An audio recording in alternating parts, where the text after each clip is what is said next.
Exactamente. Lo primero que tenemos que identificar para poder realizar lo que es esta diligencia es si la cuota alimenticia fue impuesta a través de la vía administrativa o a través de la vía judicial, ya que si se nos contratara a nosotros para realizar esta diligencia, a través de cualquiera de las dos vías es que nosotros vamos a mostrarnos parte para determinar la estrategia de defensa a seguir. Si es vía administrativa, se entiende que fue impuesta a través de la Procuraduría General de la República, ¿verdad? Así es. Y si es vía judicial, pues algún juzgado. También en relación a eso, cuando uno va a los tribunales dicen que la imposición de una cuota de alimento no causa estado. En otras palabras, puede ser modificada en cualquier momento y en cualquier circunstancia. Bienvenidos a otro podcast más donde tenemos a una invitada muy especial de nuestra firma, de nuestra oficina de Salvatierra San Miguel. Ella es Cindy. Bienvenida, Cindy. Muchas gracias, Lick. Un honor siempre estar por acá compartiendo con las personas sobre los conocimientos que tenemos referente a diversos temas, ¿verdad? Con el único objetivo de que ellos pues salgan de sus dudas y si en un dado caso requieren de nuestro servicio, nosotros siempre estamos a su disposición. Justo en ese punto estábamos hablando con usted de que hay temas que muchas veces se desconocen y por ese desconocimiento, Cindy, no se actúa bien y pues tenemos consecuencias y efectos que con una correcta asesoría se pueden evitar. Por ejemplo, en el tema que vamos a hablar ahora, cesación de cuota de alimentos. ¿Qué es la cesación de cuota de alimentos?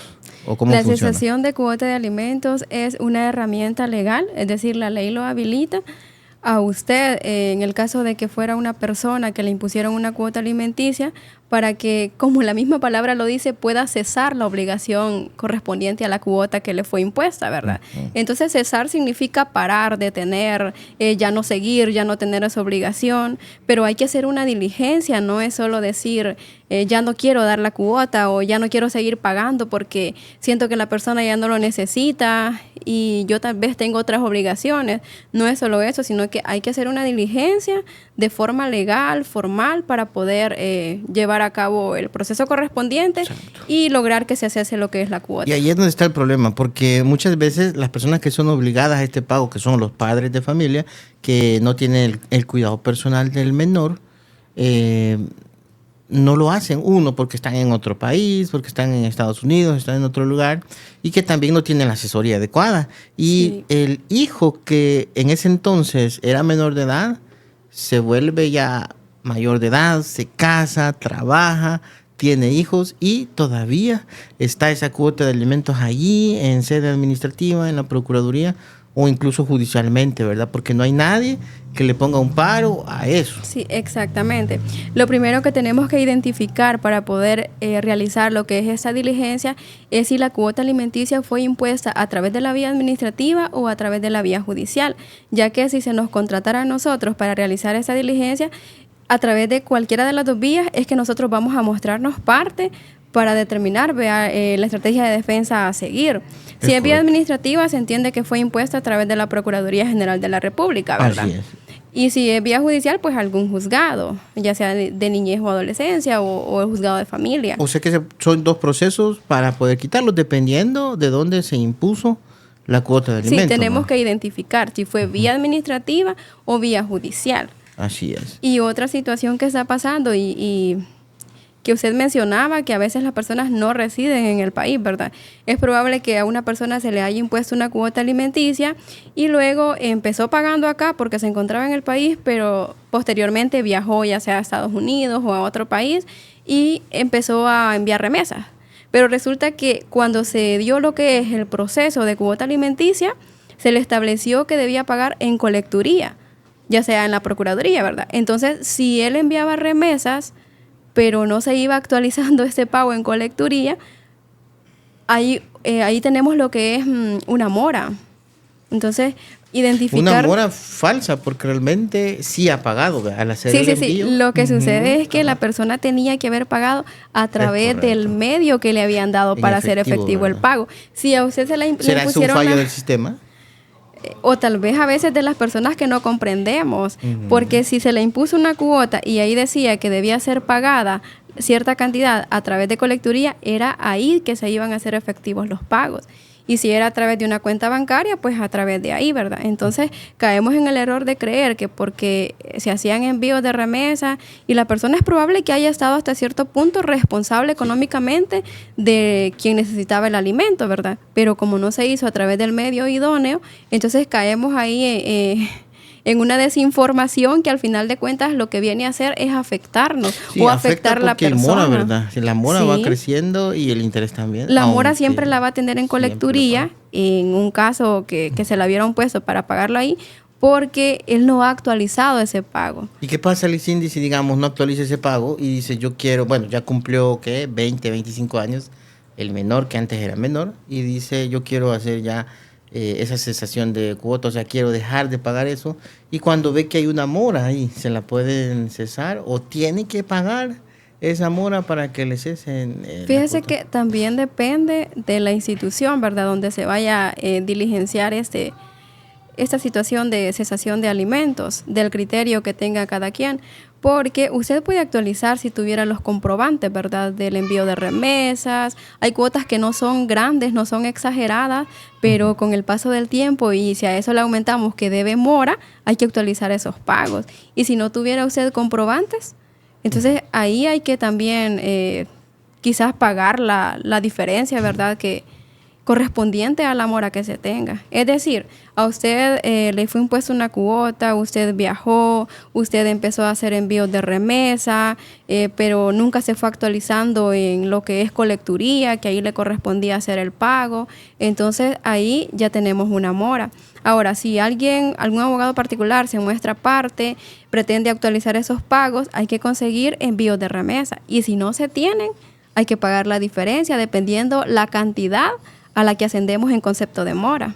Hay que ver hay muchas particularidades. También que hay otra cuestión que, bueno, nosotros nos ha pasado también aquí en San Salvador y en San Miguel también, y es que tiene que ser por medio de un poder, ¿verdad? Tienen que mandar ellos un poder si están en otro país, por ejemplo, si están en Estados Unidos, que es bastante común.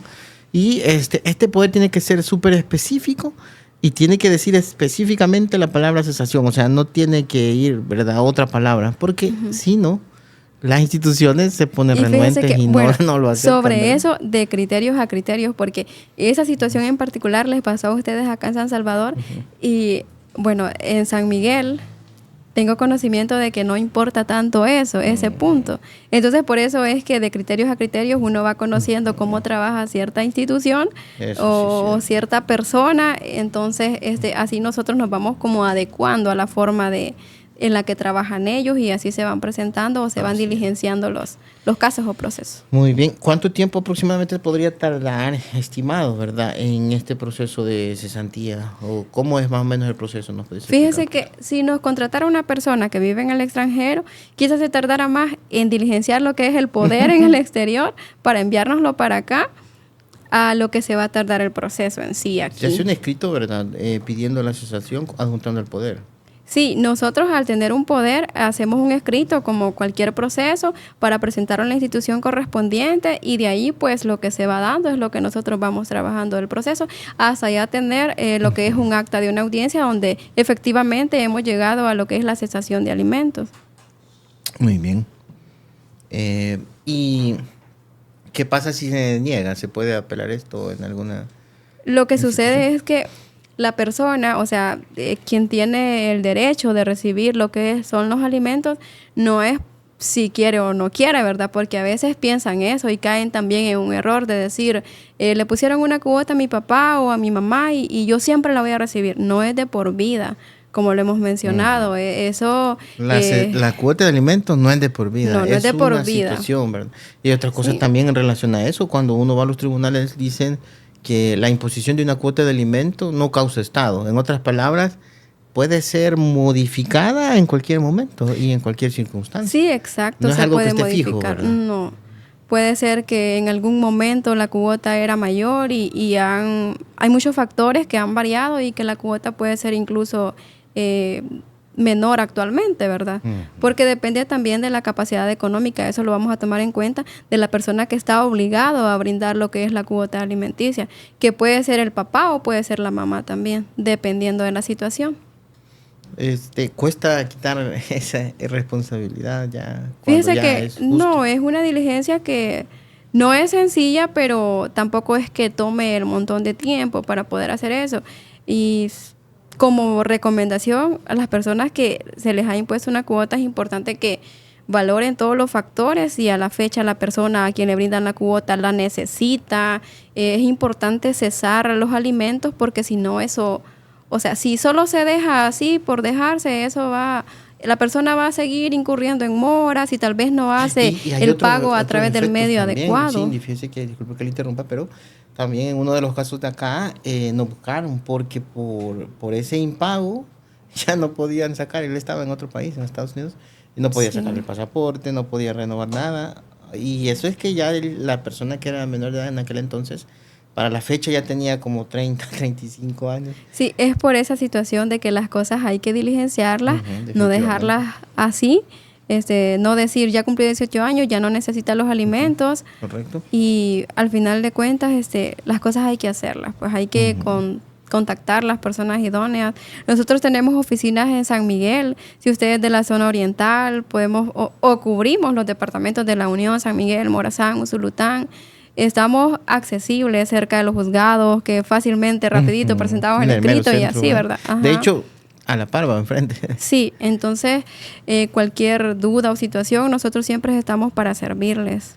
Muy bien. ¿Algún otro consejo que le pudiésemos dar a estas personas que, bueno, están decepcionadas, están tristes, están diciendo no se puede hacer nada, ya tienen ya no puedo sacar mi DUI, ya no puedo sacar mi pasaporte porque está una mora y esa cuota? Sí, es que de hecho con algunas reformas sí están un tanto limitados si tienen el problema de la mora, ¿verdad? Que no ha sido actualizado. Pero por eso mi recomendación es valorar si la persona a quien usted le brindaba los alimentos en verdad necesita de esos alimentos en la actualidad. Porque si no los necesita, es importante que usted nos contacte para que nosotros podamos realizar lo que es la diligencia de cesación de alimentos. ¿Quiénes no lo necesitan? ¿Los que han cumplido mayoría de edad y no están estudiando? ¿Quiénes más? Las personas que básicamente, bueno, y no solo el hecho de estudiar, la ley dice que estudiar en rendimiento, o sea si usted está, exactamente, si usted está estudiando pero va dejando materias, si está en la universidad o que de repente cualquier situación que demuestre una desmejora en cuanto a la situación académica suya, eso es algo que se puede cuestionar siempre. Entonces, o una persona que ya tiene su familia, tiene sus hijos, tiene un empleo, se entiende que no necesita de la cuota alimenticia. Por eso les digo que hay que valorar los factores de la persona a quien se le estaban brindando lo que es los alimentos. Sí, las circunstancias han variado o no, ¿verdad? Sí, exacto. Muy bien, excelente, Lixindia. Hay mucho que hablar y es un tema que es súper importante. Y quisiera que todos aquellos que están pasando este problema pues puedan ver esta información que aquí se ha dado para que sepan cómo reaccionar y qué hacer ante estas situaciones. Ha sido un podcast, digamos, corto, pero en realidad sustancioso en relación a la información que es de mucho valor para todas aquellas personas que están enfrentando esta situación. Y que de hecho lo hemos tratado de hacer así bien práctico en el sentido de que nos comprendan que hay que identificar, para hacer esta diligencia es fácil identificar si fue vía administrativa o judicial, identificar el medio de pago a través del cual debía pagarse, valga la redundancia, esa obligación, y con eso ya al tener una cita con nosotros podemos ampliar más sobre el caso en específico, porque recuerden que no todos los casos son iguales, entonces aquí podemos hablar o estamos hablando de manera general, exacto, pero su caso puede ser distinto, incluso usted mismo a través de una entrevista con nosotros nos puede dar las herramientas de defensa a nosotros y su caso puede incluso resolverse en el menor tiempo posible. Así es. Muy bien, muchas gracias por haber sintonizado entonces este podcast. Síganos en nuestras redes sociales y pueden comentar en este canal. Y también les invitamos a que compartan y den like a este podcast de Cultura Legal. Muchas gracias. Gracias, Lixin. Llegamos al final de este episodio de Cultura Legal. Gracias por acompañarnos una vez más. Recuerda que el derecho está más cerca de lo que piensas y estamos aquí para ayudarte a entenderlo mejor. No olvides suscribirte, compartir este podcast y seguirnos en nuestras redes sociales para más contenido. Hasta la próxima en Cultura Legal.